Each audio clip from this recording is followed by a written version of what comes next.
Salut les octopotes, ici Sacha Maille et bienvenue sur la chaîne. On se retrouve aujourd'hui pour la première case de notre calendrier de l'Avent. Et comme je vous l'avais dit, pas de paysages enneigés, de biscuits et de verres de lait sous le sapin, ou de bonhommes habillés en rouge pour vous offrir des cadeaux. Non, rien de tout ça. Nous allons plutôt partir à la découverte d'un dessin animé sentant bon l'eau salée. J'ai nommé Gloops, je suis un poisson. Stella, Fly, qu'est-ce qui s'est passé? Je me suis transformé en méduse bleue. Tu te rends compte? On est des poissons. C'est super cool. T'es prêt pour un sac poubelle bleu avec les poignées en dessous?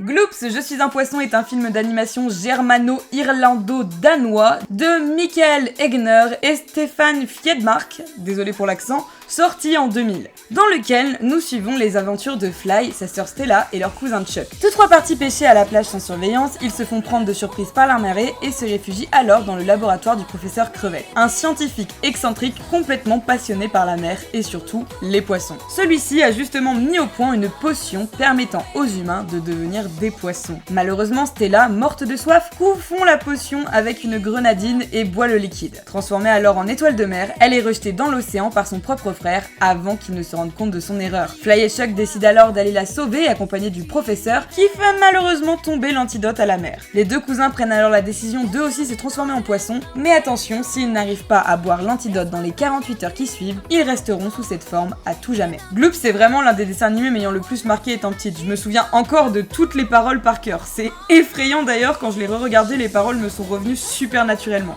Le doublage français y est vraiment incroyable et vous y retrouverez probablement des noms que vous connaissez, que ce soit Donald Renew dans le rôle de Fly, Hey Chuck, regarde ce drôle de poisson. Stéphane Ronchowski dans celui de Chuck, Ensuite, retourner à 80 km en arrière.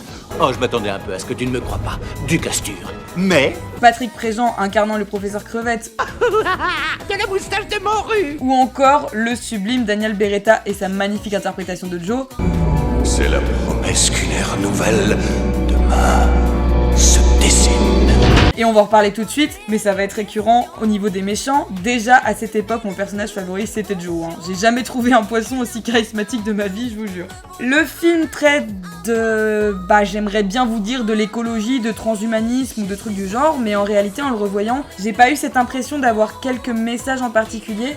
Alors c'est sûrement car mon âme d'enfant s'est réveillée et s'est juste mise à chanter toutes les chansons du film, qui sont toutes incroyables d'ailleurs. Si vous n'avez pas encore découvert cette petite perle d'huître, sachez qu'il est intégralement disponible sur Dailymotion, apparemment aucune autre plateforme ne le propose, et qu'il ne dure qu'1h20. Un petit film pas prise de tête donc, mais avec des chansons qui vous trotteront dedans durant un bon moment. On se retrouve demain pour un nouveau long métrage.